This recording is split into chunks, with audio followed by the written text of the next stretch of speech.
neçənci həbs idi? Hesablamısınızmı? 93-cü ildən bu yana polis idarələrində saxlanılmışdım, gecə qalmışdım, xəbərdarlıq edilərək buraxılmışdım, maliyyə cəzası tətbiq edilərək buraxılmışdım və xeyli hissəsini də bax bu cür inzibati həbslər almışdım. Yəni indi 50-yə yaxınlaşır o cinayət məsuliyyəti o yana dostum, 2 dəfə məhkumluğum var. Mən deyə bilmərəm bu sonuncu dəfədir. Elə bax azadlığa çıxanda yəni bu inzibati həbsdən elə ilk Facebook statusumda yazdım ki, mən azadlıqdayım, amma mötəzədə yazdım ki, bəlkə də müvəqqəti. Yəni, bu dəfəki həbs əvvəlkilərdən fərqləndimi?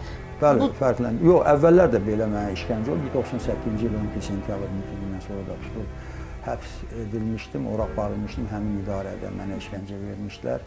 Sonra 2011-ci il aksiyaları zamanı yenə gətirmişlər, yenə həmin idarədə yenə işgəncə verilmişdi.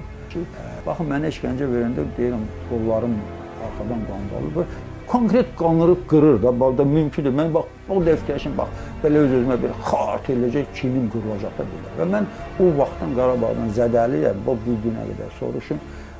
O adamı var da, məsələn, havasa bir əməliyyat olur, sınıq olur, sızıldayır halında. Mənim qolum, gecələr qoymağa yer tapılmır, ağrıyır, bir şey elə bilmir.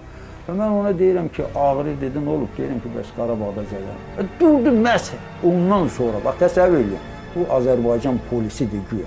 Məhz həmin qolumu dartıb qırır və deyir ki, səni gərək ermənilər öldürər.